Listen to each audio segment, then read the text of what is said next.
Bonjour tout le monde, bienvenue sur ma chaîne, j'espère que vous allez bien. Cette fois-ci, on va faire un millefeuille, un grand classique de la pâtisserie française. C'est un gâteau composé de pâte feuilletée et de crème pâtissière. Ce sont des composants parmi les plus basiques de la pâtisserie française. On finira par un décor marbré très traditionnel, un décor simple mais ça donne un effet somptueux. C'est parti pour la réalisation.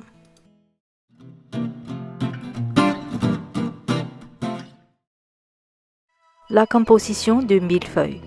Il y a pâte feuilletée rapide, fondant blanc, crème pâtissière, chocolat fondu. Premier, pâte feuilletée rapide. La méthode de fabrication est dans ma vidéo pâte feuilletée rapide en 10 minutes. Voici les ingrédients de la pâte feuilletée. Deuxième, fondant blanc. Les ingrédients. 300 g de sucre semoule et 100 g d'eau. Les matériels. Un grand récipient, un thermomètre de sucre, une spatule, un robot de pâtissier. Verser dans un grand récipient de l'eau froide. Mettre le sucre semoule dans une casserole et ajouter les 100 g d'eau. Puis, commencer à cuire avec un feu moyen.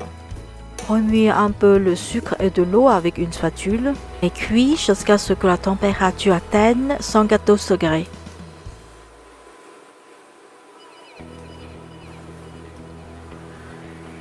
Quand la température est atteinte, immédiatement mettre le fond de la casserole dans l'eau froide pour arrêter la cuisson du sucre. Ensuite, verser dans la bassine du robot et commencer à faire tourner avec la feuille du robot. En première vitesse, puis deuxième. Il faut à peu près 8 minutes pour que le sucre refroidisse et que l'air introduit dans le sucre cuit. À la fin, la couleur commence à devenir blanc-acre, mais attention, il devient blanc et compact en quelques secondes. Il faut donc vite arrêter la machine avant que le sucre ne soit trop compact. Enlevez le fondant de la bassine avec une spatule. Ensuite, malaxez avec les mains pour détendre le fondant. Puis, filmez et conservez dans un récipient et mettez de côté. Troisième, la crème pâtissière. Les ingrédients. Lait entier, sucre semoule, beurre, farine, maïzena, œuf, jaune d'œuf et une gousse de vanille. Versez le lait dans une casserole, puis mettre la moitié du sucre dans le lait. Ensuite, découpez la gousse de vanille avec un petit couteau pour récupérer les graines de vanille.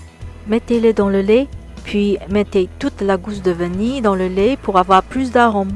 Cuire la préparation avec un feu moyen. Pendant ce temps, ajoutez les œufs et les jaunes dans le reste du sucre.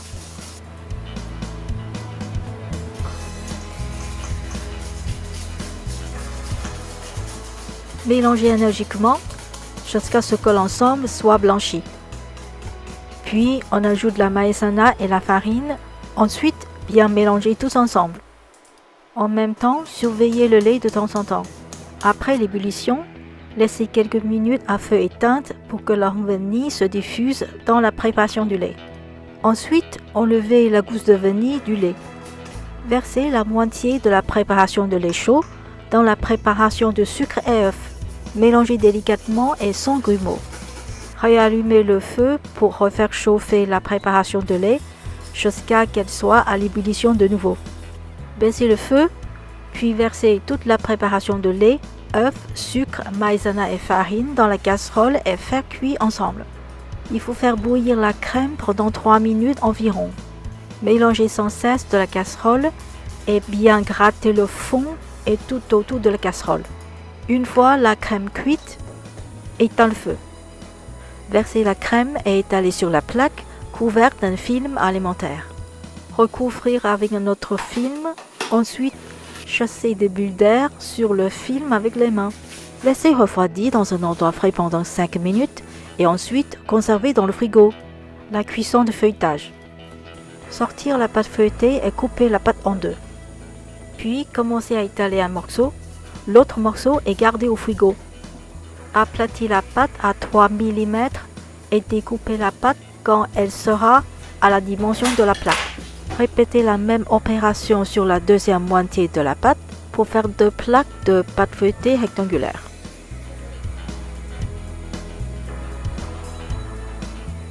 Utilisez un rouleau pour déplacer la pâte sur la plaque. Enfournez à 180 degrés pendant 30 minutes. Quand la pâte commence à avoir une couleur dorée et bien gonflée, sortez la pâte feuilletée et posez une feuille de cuisson puis une plaque de cuisson dessus. Ensuite, bien appuyer sur la plaque pour aplatir la pâte.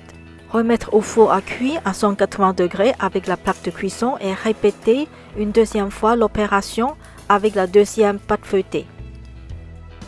Puis poursuivre la cuisson pendant encore 20 minutes. Au bout de 20 minutes, vérifiez que la pâte feuilletée a une couleur bien dorée, puis sortez du four.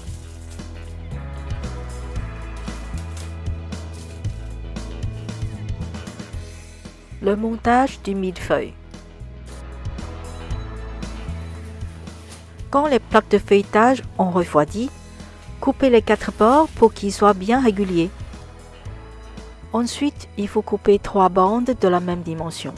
Égalisez la dimension, j'ai obtenu 3 bandes de 10 cm de largeur et 22 cm de longueur. Parfois, on a une bande légèrement plus petite que les deux autres. On peut alors la placer au milieu du millefeuille. Effectuez la même opération sur la deuxième plaque de feuilletage. Puis, mettre de côté. Sortir la crème pâtissière du frigo. Utilisez le robot pour faire revenir la crème ou faire-le à la main avec un fouet. Il faut que la texture de la crème soit bien onctueuse et sans grains.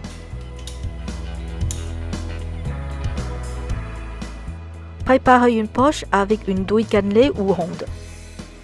Posez la première bande sur une feuille de cuisson et remplissez la surface à l'aide de la douille.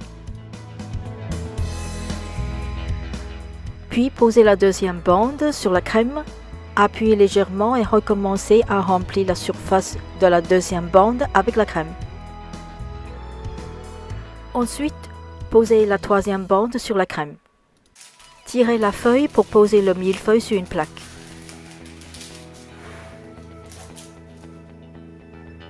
Recommencez l'opération sur la deuxième plaque de feuilletage.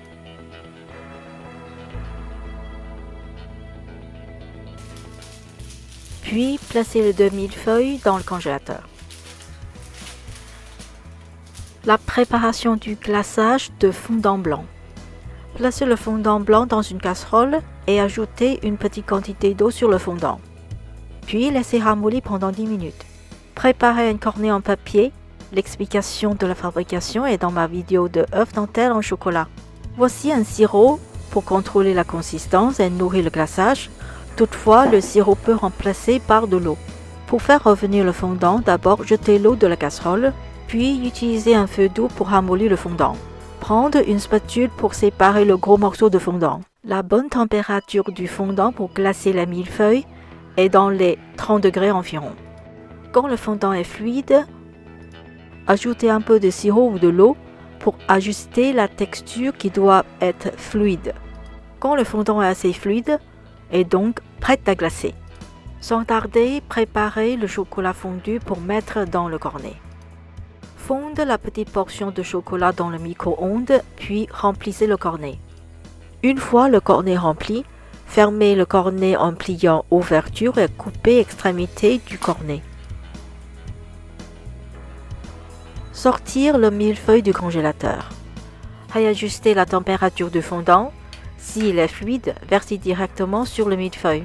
Utilisez une palette pour étaler le fondant sur le millefeuille, puis tout de suite dessinez des traits, soit en diagonale, soit en horizontale, avec le cornet de chocolat. À ce moment-là, il faut que le glaçage soit encore liquide. Utilisez la pointe d'un petit couteau pointu pour tirer les traits du haut en bas. Ensuite, tournez le millefeuille et tirez les traits du haut en bas à nouveau. Voici, le marbré est fait. Ici, c'est une autre façon pour dessiner des traits en horizontal. Pour le millefeuille entier de 4 personnes, gardez dans le frigo pendant quelques heures avant la dégustation. Pour avoir des millefeuilles individuels, coupez-le directement une fois fini le décor marbré, en égalisant les parts de millefeuilles individuelles. Merci d'avoir regardé cette vidéo. J'espère que mes explications soient bien claires. Vous pouvez vous abonner, mettre un commentaire, partager avec les amis et donnez-moi un petit like. À la prochaine!